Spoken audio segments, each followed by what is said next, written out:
Welcome to Volleyball in Perspectives 2010. I'm your host, Kevin Barnett.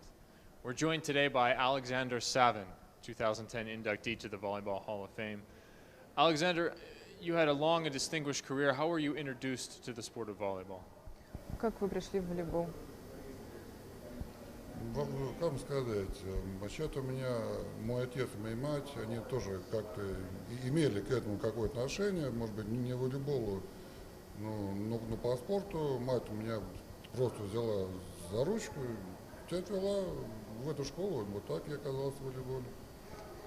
His mother and father were in for sports, not volleyball, but they liked sports much. And his mother just took him by the hand and brought to the volleyball school. You were on the 1980 gold medal team for the Russian squad, the 1976 silver medal team. We in the United States often hear about the Russian machine and the sporting culture of that time in Russia. Tell us about being a part of that effort for the Soviet Union. Расскажите, как быть частью вот этой спортивной машины Советского Союза, которая все выигрывала, и вот об этих всех победах. Каково это, принимать участие в этом? Ну, знаете, как-то сейчас, и тогда об этом как-то не очень-то и думал. Я считал, что вот если я вышел на какое-то поле, я должен как-то что-то выигрывать. Тем более там Олимпийские игры, то есть какие-то, думаю, там машина, там вот, такая машина, не было мысли. Было только одно выйти, это выиграть. Вот так, наверное. There was no such thoughts about Soviet Union machine, just to go to the court and play good, to show the game, and that's all. Just Olympics, we should win Olympics, but not just have to play, and that's all. In 1976 in Montreal, you lose a 5-game match to Poland in the finals. Tell us about that event. В 1976 вы в Монреале проиграли Польше. Расскажите нам об этом. And also how that impacted you going towards the 1980 games. И как это повлияло уже на дальнейшую вашу игру, на игры 80-х? Ну да, эта игра была одна из тех, которые видимо, это финал, то, что за первое место мы вели 2-1, и нам не хватало одного очка, чтобы быть олимпийскими чемпионами. Ну, по-моему, кто-то уже думал, что уже все, наверное, больше ничего делать не надо, и так выиграем, но вышло не так. И поэтому так оно и вышло, конечно, это очень жалко, что вот так, ну, да, не то, что мы говорим. We lead 2-1, and there were only 2 points left to win, and everybody relaxed, thought that they have already won the game, and as it goes, as it went, they lose. So. Вот, а то, что там, что после вот этого, если кто-то помнит, что Чесноков, вот, он ушел после вот этой игры, он ушел на 9 лет, вообще не был нигде, ни в волейболе, вот, потому что вот эта игра, вот эти Олимпийские игры, вот оно дало вот именно вот это, что очень жалко, что он ушел. After this lose, Chesnakov left volleyball for 9 years, and maybe that had a huge impact on Russian Soviet Union volleyball, that he left for 9 years. Maybe that was the result of the loss. How did you personally deal with that particular loss? А как вы лично пережили этот проигрыш? Ну никак, я честно говорю, мне это было очень мало лет, и, так сказать, первый раз быть на Олимпийских играх, я вообще сборная, конечно, жалко, но я считаю, что у меня в душе нет никакой самой-то обиды, потому что через 4 года все-таки я сделал то, что я должен был сделать. Так что... It was okay on me because I was young and it was my first Olympic Games, and so in 4 years I did what I had to do, and in 4 years I won Olympic Games. So it hadn't much impact on me. I wasn't upset. Much has been made about the fact that the Russians, your teams, were the power in the late 70s and early 80s. Then you taught the Americans how to play, and on in the 1984 games where the Americans took the gold medal. Tell us about the relationship between you and the American players when you would play one another. Ну, всем известно, что русские тренеры и игроки очень много научили американские команды в этих всяких дружеских матчах и играх. Вот, и расскажите, как вот вы общались между собой, ваши отношения? Нормально мы с тобой общались, но я могу сказать то, что я вижу. Допустим, учесть наши отношения между нашей командой и сборной от Америки сейчас, вот то, что вот я считаю, что может быть не очень здорово, потому что сейчас большой спорт это больше деньги, чем какие-то отношения. То есть люди могут за деньги сделать такие вещи, что, допустим, мы как-то не могли сделать. Мы были, да, мы играли эти вместе, но как вне поля, ну нормально отношения. We were on friendly terms, and if compared relationships between Russian and American team nowadays, and Russian and American and Soviet Union team then days, I think their relationships were better because now money plays a huge role, and a lot of people will do bad things for money. So that were better days. Tell us about who influenced you as a player. You mentioned that your mother took you to the court and said you will play volleyball, but who were your idols? Who did you admire and hope to be like? Кто повлиял на вас? Кто были вашими иконами, кого вы равнялись, стремились?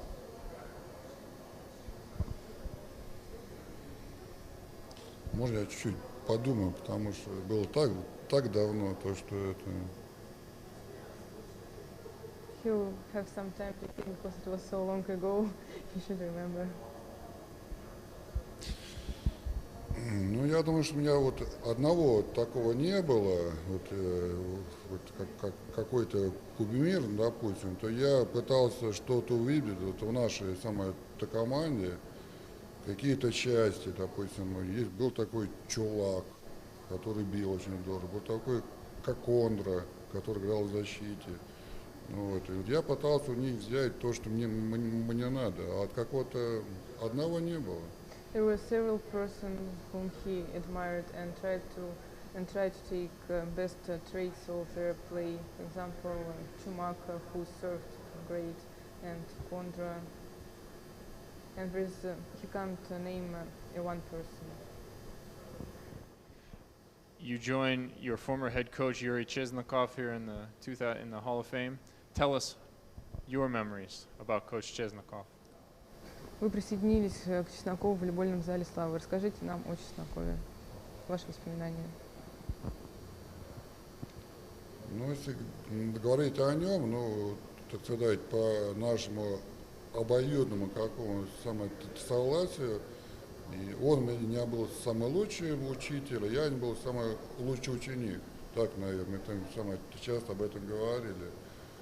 Yuri Chesnakov was my best teacher, and I was his best student. We talked to each other and decided it between ourselves. What do you do today? Чем вы сейчас занимаетесь? Ну, давайте так, я скажу, что у меня есть маленький город, который находится недалеко от Москвы, город Обнинск. У меня там школа, так сказать, имени моего имени, так скажем. У меня команда, которая играет женский волейбол в первой лиге. И у нас 4 девочек в составе сборной команды России по бич-волейболу. Вот где-то вот так, если касается волейбола. There is a city near Moscow in 1 hour ride, and it's called Obninsk, and I have a volleyball school there named in my name, Alexander Savin School. There is 60 pupils there. There is also a women team that play in first league, and also 4 girls from the school are now in the beach volleyball national team. Tell us about those pupils. Are there any young Alexander Savins in that group? Расскажите нам о ваших учениках. Есть ли там какие-нибудь подрастающие Александры Савины? Ну, я думаю, что не будет ни через год, ни через 5, ни через 10.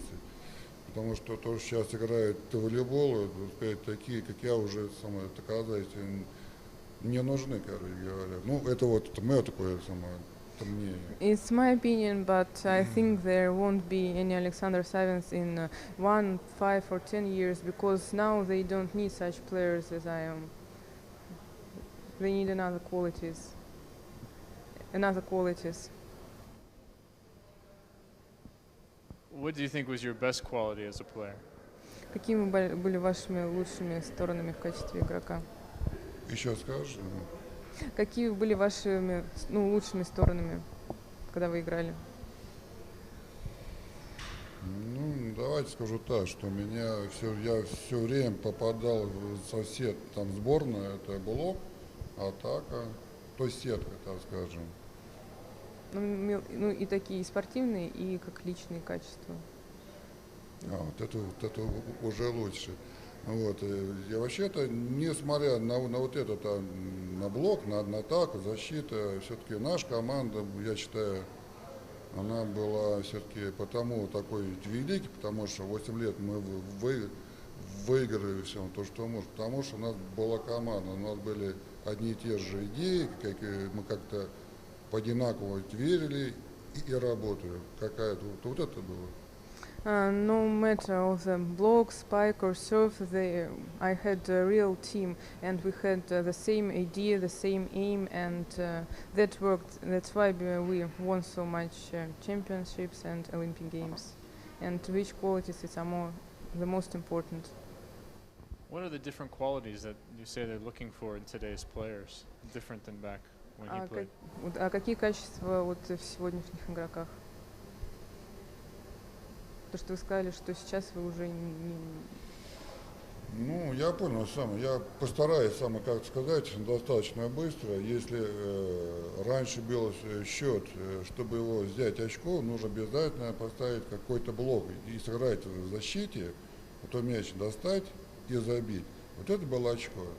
Сейчас, чтобы взять очко, надо просто подать и забить. То есть, по идее, блок-то не то, что он не нужен, но нету. Вот о чем. То есть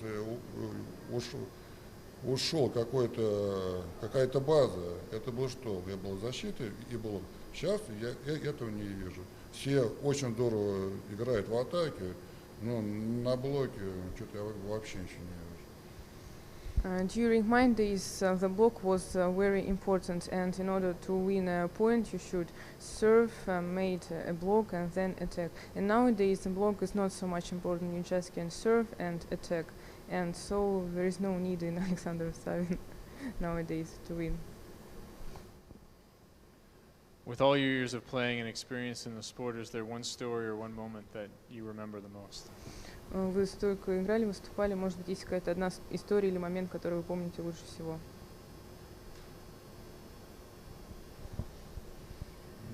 Нет, одной какой-то такой истории у меня нету, но действительно очень много. Я хочу сказать такую вещь, что у меня 14 медалей чемпиона СССР. Это, я считаю, может быть, не выше, чем олимпийский чемпион, но все равно столько лет играть за один клуб и в одной команде и быть я считаю, что это очень много. I can't tell one story because there are a lot of them, but I have 14 Russian championship medals, and it means that 14 years I was in the same team with the same players, and I think it's really great because we were one team. Tell us your reaction upon learning you were going to be introduced into the Volleyball Hall of Fame. Расскажите о вашей реакции, когда вы узнали, что вас включают в волейбольный зал славы. Ну, вообще-то, если честно говоря, очень жалко, что вот об этом музее, я честно говорю, у нас в России мало кто знает, вот о чем. Это какая-то беда, может быть, наша, может быть, ваша. И мне бы хотелось, что все-таки это дело очень нужное, и тем более не для, скажем, для Америки, для России и всего мира, чтобы об этом как-то знало бы больше были самых людей. Это первый ответ. Вот, а потом, такого прям ура, наверное, чуть-чуть было, но не было. I was very glad, but unfortunately, not much people in Russia know about Volleyball Hall of Fame, and it's very pity because they should know their history, their most important volleyball players, and we should try to improve the situation. Well, congratulations and thank you for being here at the Thank you. Volleyball Hall of Fame and spending time with us. Thank you.